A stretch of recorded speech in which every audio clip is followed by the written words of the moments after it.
지금 주식 어플 켜기가 너무 무서워요. 실제로 제 구독자분들 중에는 이미 다 털었다. 너무 나 스트레스 받아서 못하겠다. 다시 증시가 좀 회복하고는 있는 분위기인데 왔다 갔다 하고 있고 불안함이 되게 커지는 시기인 것 같아요. 그렇죠, 맞아요. 지금 뭐 회복이 되고는 있지만 사실 저는 아직도 엄청 물려 있거든요.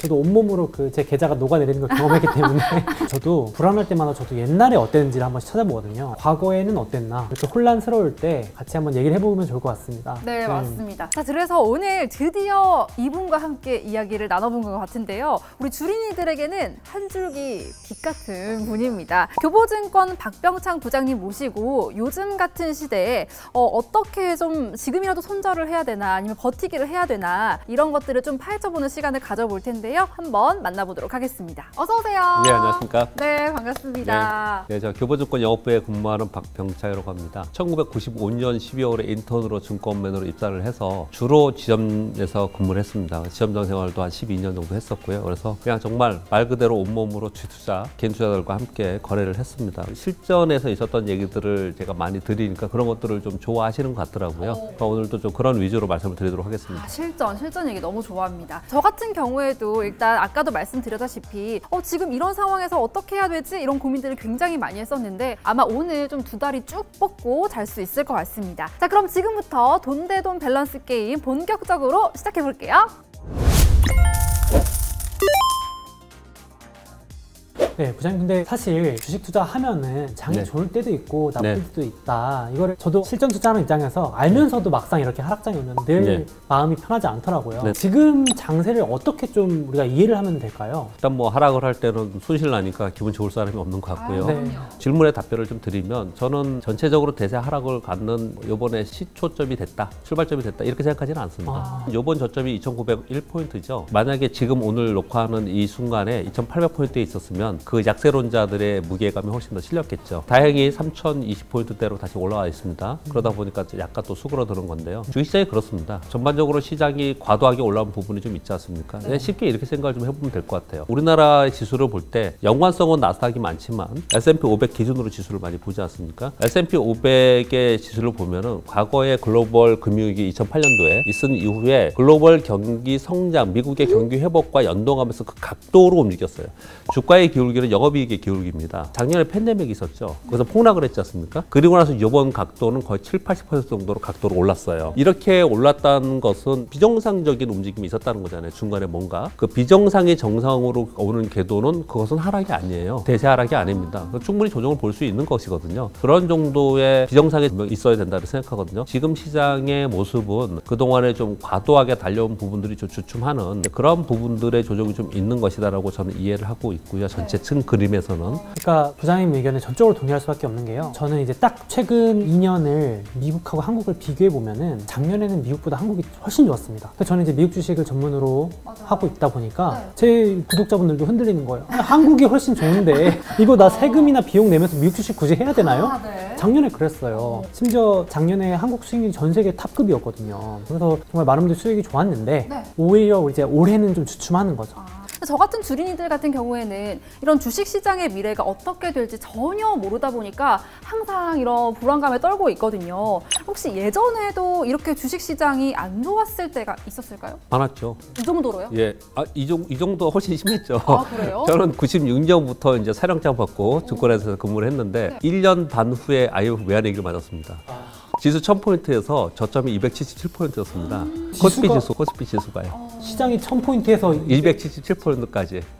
그랬다가 그 다음에 1000포인트 갔다가 또 다시 반토막을 해서 500포인트 되고 가까이는 10년 전, 10여 년 전에 글로벌 금융위기 때 2100포인트에서 890포인트까지 맞았었죠. 이제 이거는 이제 시스템 위기의 상황이고요. 이제 이거는 비정상적인 흐름인 거고 일반적인 흐름에서 경기에 순행하면서 경기와 연동하는 그런 흐름은 일정 정도 뭐 15%에서 20% 정도의 움직임은 항상 있습니다. 이번에 같은 경우도 아까 말씀 주셨지만 미국은 고점으로부터 얼마나 빠졌을 것 같습니까? 지금 최고점 역사적 신고지수 대비 어제 종가로 얼마나 빠졌냐 빠졌냐면은 나스닥이 2%, 다우하고 S&P 500은 1% 빠졌습니다. 근데 굉장히 무례를 하는 거죠. 근데 우리는 사실은 고점 대비 12% 빠졌습니다. 가장 가까이에 지금 시장에서 가장 근본적인 이유는 테이퍼링 그리고 금리 인상, 긴축을 얘기하는 거지 않습니까? 근데 테이퍼링은 정확히 말하면 시장에서 유동성을 회수하는 것은 아니에요. 그렇지만 시장이 두려워하는 거거든요. 즉 과거에 테이퍼링이 있었을 때 그 전해가 중요하죠. 지금 테이퍼링 시작 안 했으니까. 전해에 흔들림이 있었지만 다시 회복을 했고요. 그 다음해에는 어땠냐면은 미국은 계속 올랐습니다. 2013년도에 벤버너키 의장이 테이퍼링 얘기를 꺼냈어요. 그래서 2013년 12월부터 시작해서 2014년 한 해 동안 테이퍼링을 했거든요. 그 해에 어떻게 움직였냐면 나스닥이 저점 한 3% 빠졌었고요. 그리고 종가로는 플러스 13%인가? 근데 올랐어요. 테이퍼링 하는 동안에 계속 올랐고요. 우리 시장은 박스권에 있었고요. 그래서 전반적으로 테이퍼링 자체가 시장의 방향을 바꾸지 않았다. 두 번째는 이제 금리 인상 부분인데요. 금리 인상은 내년도 말에 미국이 한다라고 하죠. 내년 말이나 아니면 내후년 2023년도에 한다고 해요. 금리 인상은 분명히 악재예요. 시장에서 긴축을 한 테이퍼링을 한다고 하는데 경기 지표도 둔화된대. 그러니까 스태그플레이션 아니냐? 이 약세론자들의 의견이에요. 팬데믹으로 인해서 돈이 풀렸고 그 돈에 의해서 자산 가격이 올라서 그리고 나서 경기 회복이 되는 부분, 이 부분에 대해서 기대감에서 그전에 올랐다가 지금은 그게 둔화되고 있는 것이거든요. 지금부터 다시 둔화되었다가 다시 경기가 회복되는 부분은 이제부터는 물가가 오르는 것을 지금은 물가 상승을 좋지 않게 보잖아요. 근데 그때는 경기 수요단에서 수요가 늘면서 물가가 오르는 부분으로 인식을 하면서 소위 말하는 인플레이션 랠리라는 얘기가 나올 가능성이 있어요. 이걸 가장 긍정적인 것으로 제가 설명을 드리고는 있지만 우리가 간과하는 부분들이 상황에 따라서 지금 경기 지표가 좀 둔화된다고 하니까 이제 뭐 상투치고 이제 경기가 계속 고꾸라질 것처럼 보는데 그런 상황이 아니라는 거죠. 지금의 저금리 상황에서 상투를 치고 내려가는 부분은 주식시장이 여태까지 역사적으로 볼 때 그렇지 않았다 이렇게 좀 이해하시면 될 것 같습니다. 아까 그 소스몽키님께서 네. 이미 뭐 구독자분들께서 나는 이미 뭐 다 털고 나왔다라고 맞아요. 하신 분들이 많다고 했잖아요. 네. 근데 말씀하신 것처럼 그럼 지금이 뭔가 추가 매수의 기회가 될 수도 있는 거 아니에요? 지금 시장에서 주식을 사야 되느냐 팔아야 되느냐 보유해야 되느냐 그렇게 질문을 해본다면은 사실은 그 자체가 중요한 게 아니고 어떤 종목을 가지고 있느냐가 더 중요한데 지금 갖고 계시는 종목들이 있으시다면서요? 맞아요. 그 종목들이 가만히 보면요 시황과 연관돼서 움직이는 종목들이 있어요. 삼성전자 못 올라가는 게 시장이 안 좋은데 삼성전자 올라갈 수가 없습니다. 외국인들이 계속 팔기 때문에 시황과 연관된 종목들이 있어요. 또 산업 사이클과 연관된 종목이 있어요. 잘 생각을 해보시면 반도체 빅사이클이라고 얘기할 때는 반도체 종목이 오르면서 자동차나 바이오는 안 좋아요. 자동차나 뭐 바이오가 좋을 때는 또 IT는 안 좋고 이러거든요. 그러니까 종목 움직임이 다 똑같이 움직이지 않아요. 그렇기 때문에 내 종목을 바라보면서 이후에 시장이 만약 올라갈 것 같아 그러면 시황과 관련된 종목에 비중을 더 실는 거고 시장이 그렇게까지 이제부터는 많이 올라갈 것 같지 않고 산업 사이클에 연동할 것 같아 그러면 거기에 연동하는 종목을 더 비중을 실어야 되고 이런 부분들을 지금 해나가는 상황이다 이렇게 좀 해석하시면 될 것 같습니다. 저는 지금 계속 이걸 지금 계속 추가 매수를 하면서 물타기를 해야 되나 아니면 뭐 이걸 좀 손절을 해야 되나 라고 고민을 했는데 주린이 입장에서 정리를 하자면 일단은 내가 가지고 있는 종목부터 좀 분석을 해봐라 라고 말씀을 해주신 것 같아요. 네, 맞습니다. 저도 너무 제 말씀 공감되는 게요. 대세하락은 저도 아니라고 보기 때문에 조정이 왔을 때 좋은 갈아타기 기회라고 저는 표현을 해요. 포트폴리오 리밸런싱. 그렇죠. 그래서 저는 이제 가지고 있는 종목을 차분하게 써봅니다. 여러분도 한번 시간 내서 5분도 안 걸리거든요. 네. 써보는 거예요. 차분하게. 뭐가 있나? 뭐 삼성전자 뭐부터 해가지고 뭐 애플 이렇게 써놔요. 네. 쓴 다음에 그런 가격 이런 거 말고 제가 이걸 왜 샀는지 한번 적어보는 거예요. 일명 제가 이제 내가 이걸 왜 샀지 전략인데요. 왜냐면 안 그러면 이제 막 뉴스 보면 혼란스러우니까. 누가 추천해줘서 이런 거 있으면 안 되는 거잖아요. 그렇죠. 딱 그거예요. 그래서 딱 쓰다가 갑자기 어떤 종목이 보이는데 유튜브 소수몽키에서 추천해줌. 그럼 이거는 내가 충동적으로 산 거일 가능성이 높잖아요. 그렇죠. 딱 냉정하게 봤을 때 이거는 내가 너무 그냥 충동적으로 산 것 같아 라면은 저는 이제 그때 딱 요번 기회에 갈아탈 것도 하나의 방법이다. 성우님 이미 손실 중인데 어떻게 그렇게 말씀하실 수 있어요? 이럴 수 있는데 그래도 과감하게 또 이번 기회에 어차피 다 빠져 있을 때 좋은 주식으로 갈아타는 것도 방법이 될 수 있잖아요.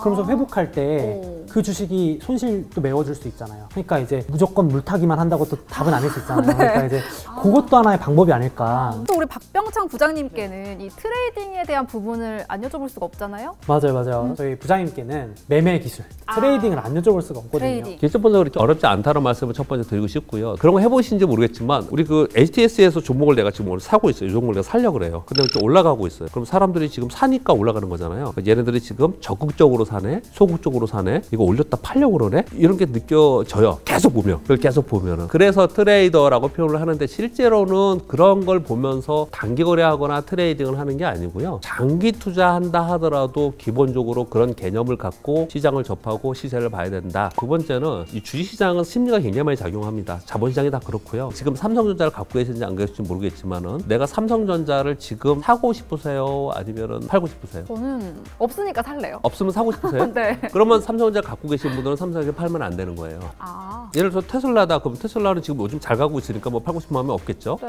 그런데 그렇지 않고 뭐 다른 어떤 A라는 종목이 있는데 내가 지금 그 종목을 사고 싶지 않다. 그러면은 그걸 팔아서 사고 싶은 걸 사야 되는 거예요. 그게 종목 교체의 방법인 거고요. 수세적으로 하락하는 종목이 우리 보면은 이런 거 얘기하잖아요. 뭐 땅 밑에 지하 있고 지하 밑에 뭐 여층이 있다 이렇게 얘기를 하잖아요. 그 시기에 안 맞는 주식들 또는 기본적으로 성장해서 배제되어 있는 주식들은 시장에서 각광받지 않고 각광받지 않은 주식은 사람들에서 일단 소외되면은 돈이 들어오지 않아요. 주식시장은 무조건 돈입니다.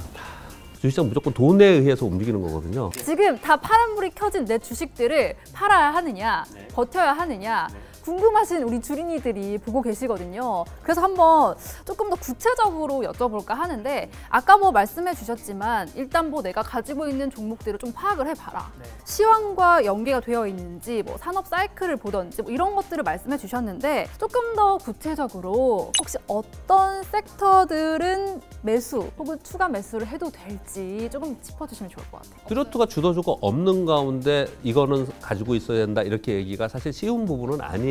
그렇지만 이게 윤곽은 잡히고 있죠. 어떤 윤곽들이 잡히고 있냐면 아까도 계속 시황 설명에서 말씀드렸듯이 이제 경기가 지난 3월에 금리가 올라갈 때는 경기가 백신에 의해서 경기가 좋아질 거라는 기대가 있었고요. 그쵸? 이번에는 기대가 아니고 진짜로 좋아져야 됩니다. 만약에 좋아지지 않으면 그러면 진짜 말 그대로 시장은 폭락할 수도 있어요. 스태그플레이션이 발생이 되니까. 네. 그런데 우리는 연준을 믿어야죠. 뭐 연준이나 IMF나 전체적으로 내년도에 경기가 점진적으로 회복한다라고 하니 거기에 맞춰서 지금 거래를 하고 있는, 투자를 하고 있는 거고요. 진짜 경기가 회복된다면 경기 관련주에 대해서 내가 한두 개는 분명히 꽂고 가야겠죠. 이게 한 축이 있고요. 또 하나는 위드 코로나 얘기를 계속 하고 있지 않습니까? 네. 근데 두 분은 어떻게 생각하세요? 델타 변이 나오고 뭐 굉장히 아직도 힘들잖아요. 내년에는 어떨까요? 완전히 나아지진 않겠죠. 그래도 뭐 항공사 쪽이나 이런 쪽에는 그래도 호재가 있지 않을까요? 요즘 분위기를 봐서는요, 내년에는 확연히 좋아진다라는 분위기로 많이 가는 것 같아요. 물론 이거는 우리가 예측할 수 있는 범위가 아니지만은 지금 분위기는 확연히 좋아지고 있는 건 맞는 것 같습니다. 백신 접종률이 높아지고 치료제 얘기 나오고,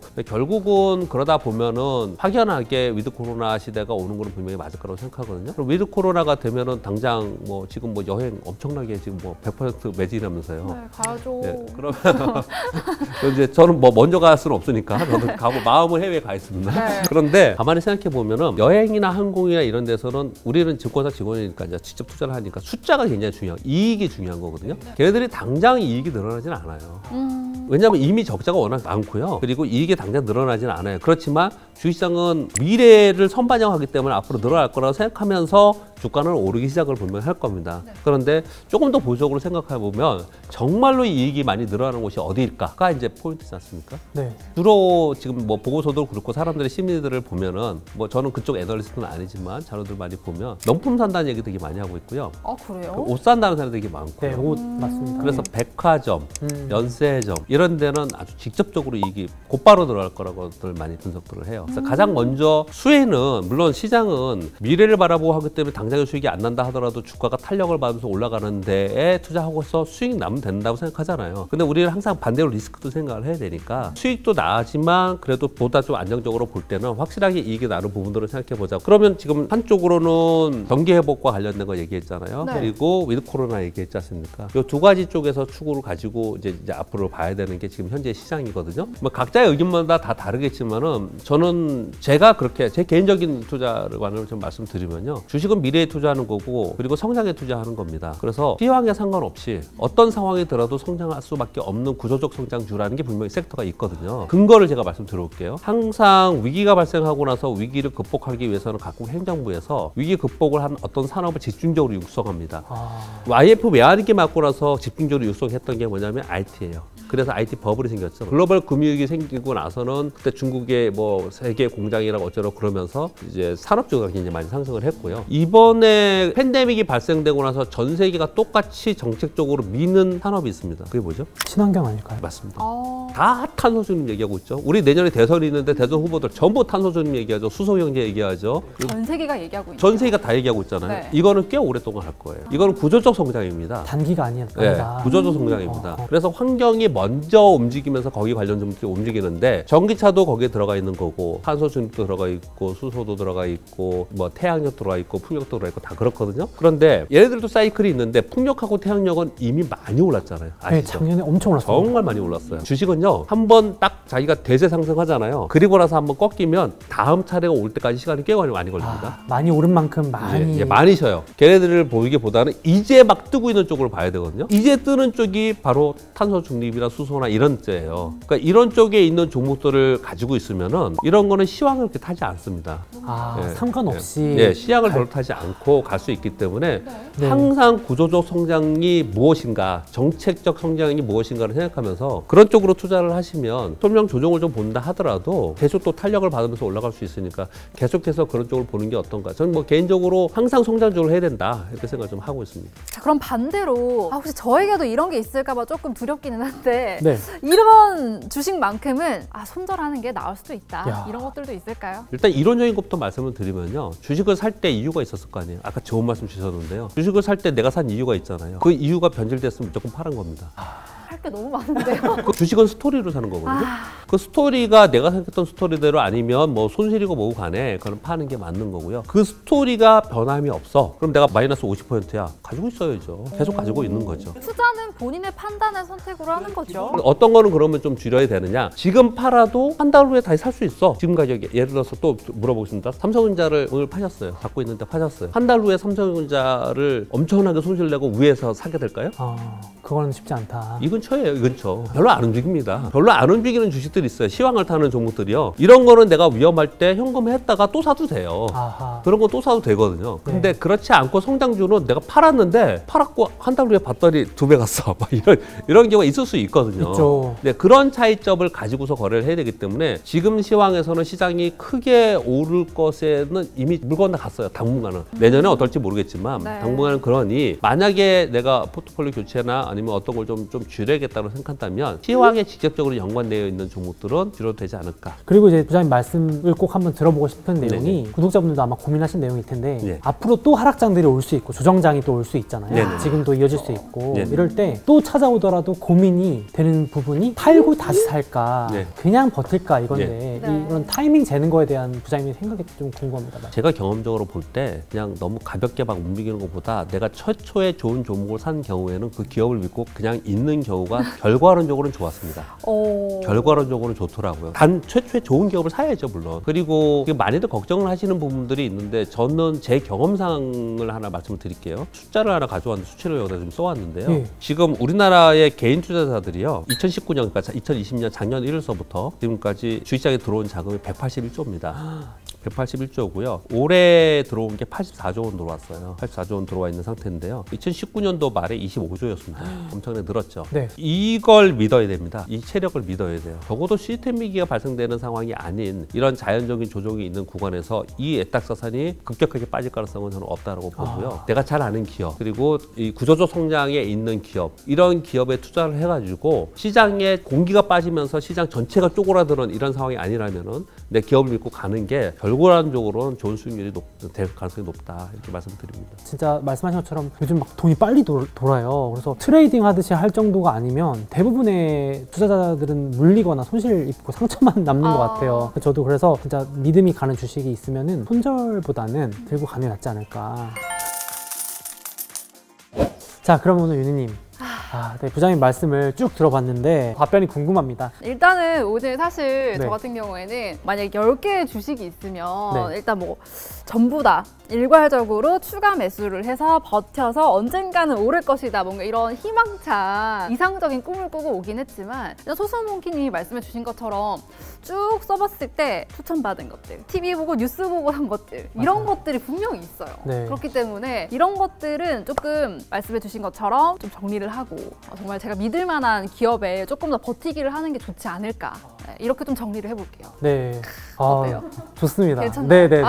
네. 저는 개인적으로 이번 결론은 반반입니다. 그러니까 반반? 네, 저도 예전에 어떻게 했냐면요. 주식을 안 보고요. 가격만 본 거예요. 제 포트폴리오 쫙 펼쳐놓고 계좌 열어놓고요. 이 종목명은 안 보고요. 그냥 손실 난 것들 있죠. 맞아요. 많이 빠진 걸 자꾸 더 사려고 하는 거예요. 본능적으로. 네. 근데 웃긴 게 장이 회복할 때는 제가 산 건 안 오르고 제가 팔았거나 심지어 냈던 건 더 올라요. 그러니까 좋은 주식이었다는 거죠. 네. 그래서 그 이후로 내가 뭔가 잘못하고 있었구나 깨닫고 이제 써보기를 한 거죠. 그랬더니 제가 꼭 더 사고 싶은 건 많이 빠져 있고 안 좋은 주식 추천받았던 거, 뭐 몇 배 오른다 그래서 저도 혹해 샀던 거, 이런 건데 문제는 이런 주식은 다음에 또 조정이면 또 흔들려요. 똑같은 실수를 반복하게 됩니다. 네. 그래서 덜 오르더라도 제가 잘 아는 걸 사는 게 더 낫잖아요. 그게 다음 조정, 다음 하락장에도 버티기가 좋더라고요.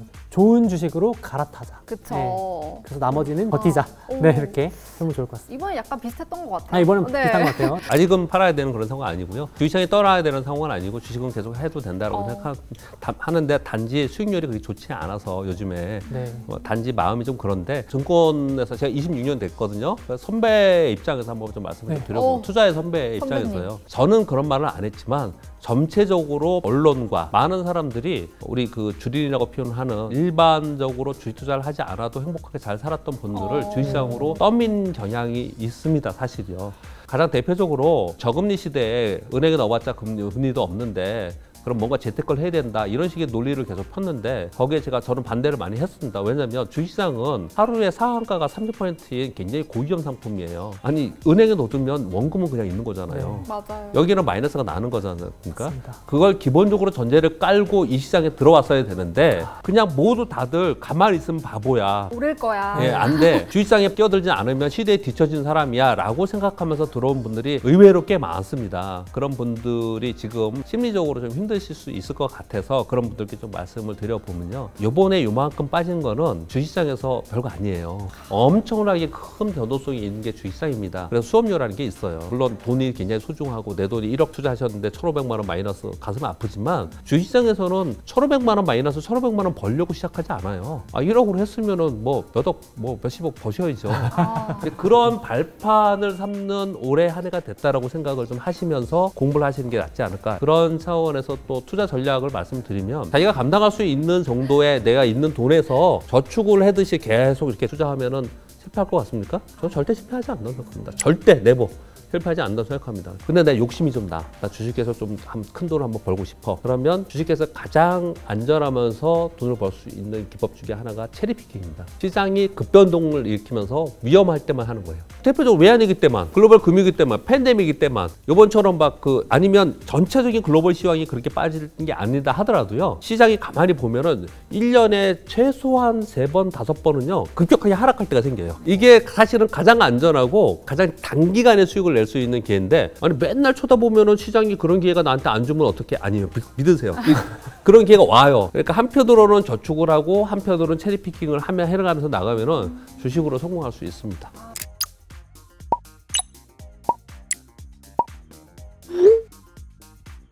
오늘 이 선배님의 말씀을 들으니까 마음이 왜 이렇게 편해지죠? 그러니까요. 전략도 배웠고 네. 대응 방법도 알아서 너무 위로를 좋았어요. 받은 것 같아요. 네. 너무 많이 오른 게 일단 기본을 깔고 갔기 때문에 늘 불안할 수밖에 없어요. 지금 시장은. 너무 조급해하지 마시고 하시면 좋을 것 같고요. 또 그런 얘기를 할 수 있는 기회를 주셔서 여러분께 또 감사를 드립니다.